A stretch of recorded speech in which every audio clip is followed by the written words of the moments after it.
felt awful good already this morning. I don't know why. I just feel like I could just stand up here and just shout. Be good. We take so much for granted. Yeah. Dear Lord. I know I do. We can get ourselves in an awful big mess sometimes. Trying to lead God down the path that we think is right. And then if we could just stop and let God lead us and follow Him. Amen. And cling to Ask Him. Him what He wants us to do. How much greater joy would we have in life? God bless you. Amen. Pretty incapable, aren't we? I've said it many times, and when I can look back on my life, I can just see a pattern repeat itself, and it's a pattern of peaks and valleys. Yeah. And what I've found is that the times when I've tried to lead God is the times when I find myself in the worst shape. Yeah. That's the times when I find myself lacking. Wondering, God, why have you forsaken me again? And the entire time I've been trying to do what Jeremy wants to do. Yep, and asking God I don't to bless know it. why I'm that way, but I am. We all are.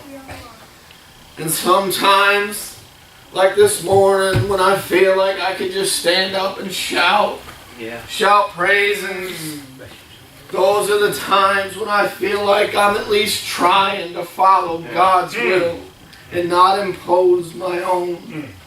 Just pray for a few minutes at a time. I'm just going to speak a few words.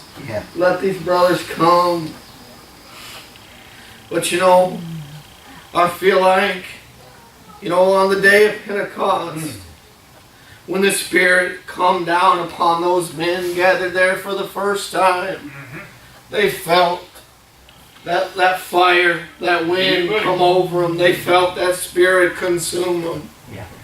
You know what? Yep.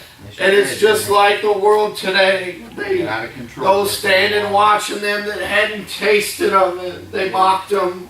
They laughed at him and they called him drunkards. He was drunk. Because this world doesn't understand the Spirit of God. That's right. No, they don't. Listen, you know what?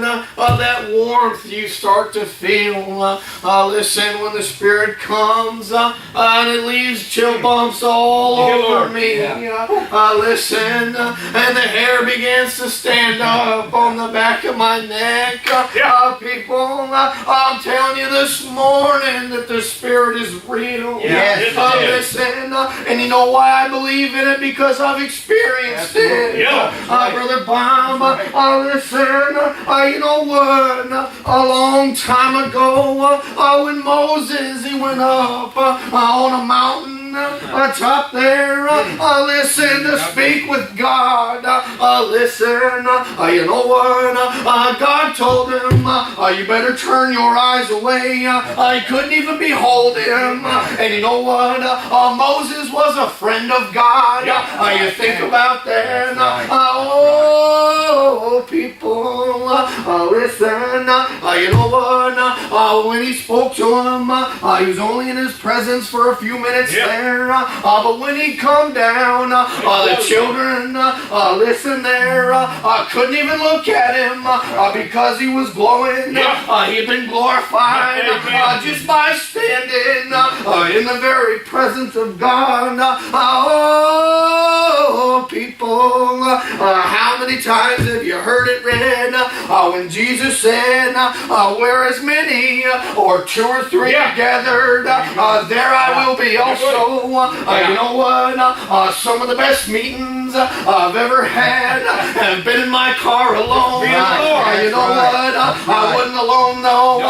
There was two of us there.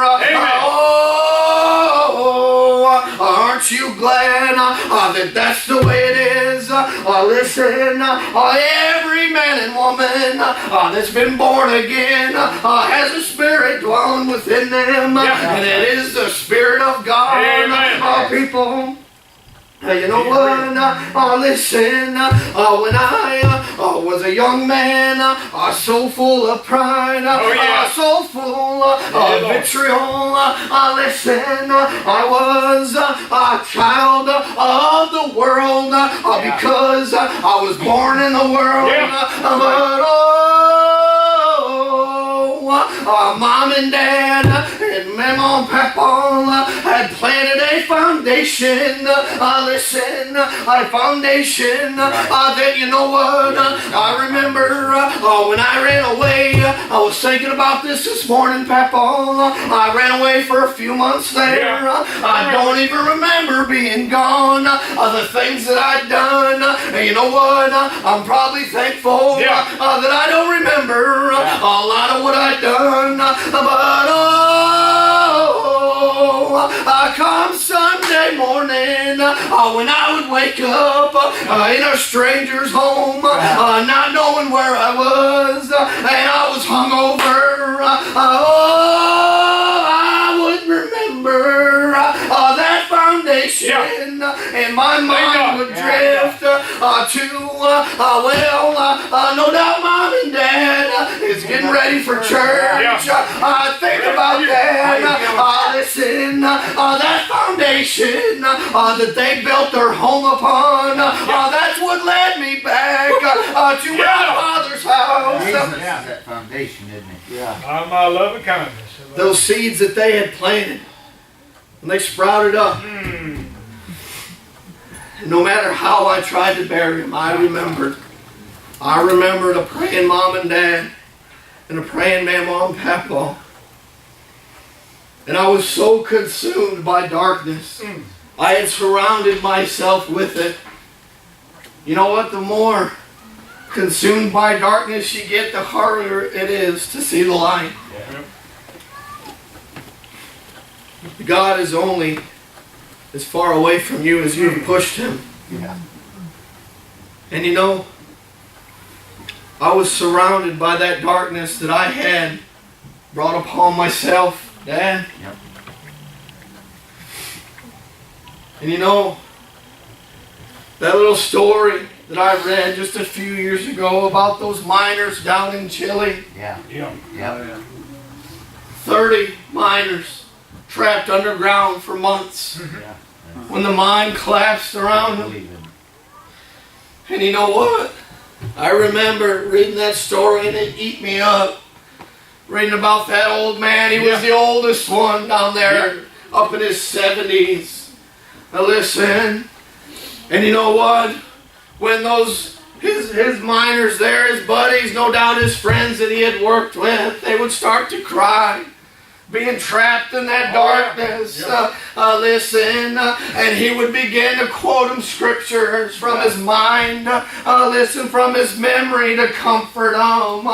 There's power in the Word. There's comfort in the Spirit. Listen, and you know what? For months they were underground. Listen, and finally they were able to get a drill bit down deep enough. Listen, and you know what? When that drill bit broke through and the light began to shine, can you imagine what they were thinking? Listen, I remember being in that darkness. I remember feeling consumed. Listen, and when I finally gave up and said, God, my life is yours. You talk about light shining down. You talk about feeling that warmth. Listen, and those bonds falling off. That's right. That's right. He said when that light finally broke through that tunnel, that old man, he was the first one over, and he just reached his hand out and let it fall on him. Listen, and it said that he could feel the warmth of the sun. Listen, and you know what? As they began, single file, one by one, to take him up out of that hole. Listen, they tried to get him to go first, and he wouldn't. He'd tell onions, go ahead. I'm okay. Either way, I'm okay. Yeah. Let's go ahead. Listen, and you know what? When it finally come time for his turn, listen, no doubt he was nothing but skin and bone and filthy rags. They drug him out and they had him by the arms and they were trying to get him to the medical tent. Listen, and he shook him off and he got down and said, the belly of hell I cried by reason of mine affliction, and the Lord he heard me. I thank you, sweet master. That's right. Yeah. Glory. I could have cried that very same prayer that night in my basement Yeah. because I was in hell. I was a wretched, vile creature, undeserving of the free gift of salvation. Amen. But you know what? If I was the only one, he still would have come Yes, and sir. suffered what he did. Because that's the love that he has for us. Yeah. I'm going to get out of the way. Yins, come on. Well done, sir. Let's shout and rejoice Right. this morning. Right. We're as many as 2 or 3 are gathered. We're a whole lot more than that this morning. Yeah, Lord. Yeah. Let's have a good meeting. Come on. Well Come on, done. Shad. Shad, come on.